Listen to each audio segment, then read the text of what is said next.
All right, we're glad to have you back. All is definitely not well with the ruling All Progressives Congress. Just when the party was making efforts to reconcile aggrieved party members and put its house in order ahead of the 2019 election, the APC has been hit with fresh crisis. Yeah, the outcome of the World Congresses conducted by the APC on May the 5th is tearing the party apart. Now, in many of its state chapters, things are falling apart as members have now been placed on opposing sides, trading words and fighting dirty over the outcome of the exercise. And former members of the New People's Democratic Party, NPDP, within the All Progressives Congress are already expressing discontent with the treatment meted out to them by the party. They want adequate recognition for their sacrifice and contribution to the party.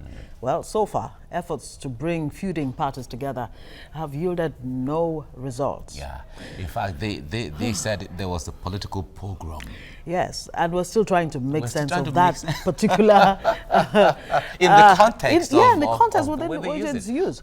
All right, with us in the studio is an APC stalwart, Ayodele Adewale, Comrade Ayodele Adewale. Good to have you this morning. Thanks for joining us. Thank you for having me. Yeah. Where is the foundation of this whole problem? You know, like they say, if the foundation is faulty, what can what can anyone do? What exactly is at the core of this APC crisis? It's happening in the states, it's happening at the ward levels, at the local government levels, at the national level. Well, what you have right now, it's a filtration process. The foundation is very nice. Ab initio, when APC started, the concept of the party itself was a people's-driven stuff, and it was meant to provide succor for the people and kickstart a very robust development for our country and a national policy. But it is expected. It is expected, particularly when you have straight bedfellows coming together and all of that. But as we go on, as we journey on, things will fall into place. Okay, let's start from the beginning, maybe. When the new PDP came together with the CPC and the ACN and the faction of ABGA as well as ANPP, and they came to form the APC. Beautiful, nice, and they achieved whatever they wanted. But when you talk about strange bedfellows, what does it really take for people who are now in the same political party to see each other as one towards the same goal, towards forming a new ideology or something? What it takes more is understanding. Okay. You must not also forget that the security operatives have a lot to do. A situation where you have a lot of brigandage happening, what it simply means is that the security operatives are not doing their job. I mean, how can people start wielding weapons and all manner of dangerous issues? Even before the issue of the security. Yeah, because how is the security issue related to politicians in the first place? Getting it together, having a sense of oneness in the same political party. Don't be quick to forget that the quote-unquote politicians are from the society. And the society itself have been ravaged with a lot of naughty issues that can be traced back to some lack of proper home bringing to some people. And these are things that the party is poised to resolve. I mean, taking us back to those nostalgia years where people actually take decorum as ethos of living and all of that. So you don't expect it to just happen magically. It's going to happen systemically. And I can assure you that as we move on, people will fall into line and see civility as a means of carrying out proper processes. So isn't there something fundamentally wrong when the fault lines, yes, CPC, ANPP, and all the other, ACN, yes, CPC. All the other, parties or groupings that came together since 2014 still have not been able to paste over those fault lines. What exactly is the reason why that has not been able to happen? And now you have the NPDP saying we're being marginalized, we're not being recognized for all our efforts, that as a matter of fact, it is or was their efforts really that helped this administration to take over power from the former administration.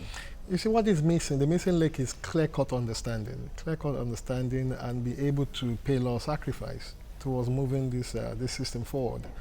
A lot of interest came together, and the dominant interest is the Nigerian people, trying to bring comfort to them, bring happiness to them, and transform our economy for the better. And in doing this, a lot of sacrifices have to be paid. People must tend to understand that the country comes first, regardless of their interest. And that was what the national leader tried to do, particularly when the issue of National Assembly crisis came on board. If they had listened and put all interests on the table for national interests, we will not be where we are. But again, we can't cry over spilled milk. We must continue to move on. At a point, the national leader himself was hurt. Yeah. But of course, he had to put down he had to pay the supreme price of putting down his own interest for the collective interest for us to move forward. And when he also advised that we should go through the Congress, a lot of people felt, no, let us hold on to our interest. And he told them that, look, if you keep holding to your interest, we're going to hit the rock. And if you hit the rock, what does it matter to a lot of you who do not have that collective interest at heart? And some people will say that it is better to be a follower in a ship that is sailing very well than to be to be the captain in a sinking ship. You understand? And thank God for reasoning. A lot of them, fell into that reason that we must salvage the ship, we must go through the Congress, regardless of what hiccups that we're going to have. And those hiccups also, we're going to learn from it so that we don't continue to move around this harakiri. All right. The NPDP wrote a strong worded letter to the leadership of the party, and from everything they're discontent, and they gave ultimatum. Which actually ends today. Ends today, and if some of we understand the national chairman is supposed to meet with the president in order to look for a way out of that, but that is aside. If you go to the state chapters of the party, it's the same. Many of them, more than half of the states run by APC have crisis, either between the state executive and the governor, or between the senators and the governor, or something, even factions within the political party at the state levels. Well, how can the APC go forward? The convention is just by the corner, and 19th of May. All these issues have not been satisfactorily resolved. In fact, some of them have not been touched. Well, all issues are going to be touched before the elections, and I can assure you that all these issues will be ironed out. I will want to reframe using the word crisis. Okay. Yes, we have issues, and those issues are going to be ironed out, and we're going to learn from it. And it's going to become a reference point in time, particularly in the future. You don't see it as a crisis? I don't see it as a crisis. All right. If we take it, Kaduna State, for instance, where a senator's house was demolished, which is a fallout of rancor between the governor and the senator. The senator wrote a strong worded letter to the psychiatric hospital saying they should examine the mental health of the governor. You go to Kano State where stones were thrown at people. A senator was refused entry into his own state, and so on. These are no crises. When I brought about the issue of security, you tried to douse it down. You understand? You see, the security operatives are the umpire. It's like a boxing match. You cannot fight with emotion, otherwise you lose the match. But again, there's an umpire, particularly when you're fighting and you're hitting below the belt. The umpire comes in and says, hey guys, you have to hold it there. What are the umpires doing? I think we should look more to the umpire to make sure that everybody, is... But don't you think that when it has to get to the level of that umpire, exactly. that is things have already degenerated. Things have gone, things have really hit the fan, which means there is a problem with the party being able to solve its own problems in the way that the PDP would always say it's a family problem, it's a family affair, we're solving it at the family level. By the way, what has happened to Asiwaju Bola Ahmed Tinubu's reconciliatory assignment so far? Is that dead on arrival? Before I come into that, yes. In this case, I'll use the word problems. Okay. You see, the problem that confronts us as a nation is that we see political play as a means of committing a lot of unspoken action. I use the word action now because of the medium that we're in. you must not be quick to forget that we are governed by law. Regardless of the fact that you are playing politics or not, it doesn't give you the right to take somebody's life. It doesn't give you the right to go disrupt somebody's property because you're playing politics. You understand? Politics itself is a very clean game. It is the players, some of them, that are not clean. But once the law is put into force, everybody will have to skew in. That we must learn to appreciate. Because I've seen situations whereby security operatives will tell you, yeah, it's politics, leave them alone. Or it's politics, they can do X, Y, do this, do that. No, it shouldn't be like that. The umpire must always come into being. Coming to Asiwaju's duty and all of that, it is still on. A lot of talking are done behind the curtains that people don't readily see. And that is why you still see the system not totally getting erupted like a volcano. People are still being discussed with, people are still coming to the table, but we'll get to an equilibrium where the interest will be knitted up and things will move smoothly. All right. Some politicians have said that, even some politicians within the APC have said that they would have expected, or they expected, the president at the point of giving Bola Tinubu Asiwaju the assignment would have specified the duration to which he should reconcile the different factions on one hand, and also having a committee, a number of persons, because he was just given a blank assignment. He chose whomever he wants to work with.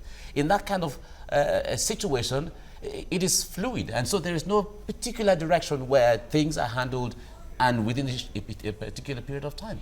You see, it should be fluid, because reconciliation itself is not, it has no end. You continue to discuss. You continue to discuss, and that's the essence of crisis management.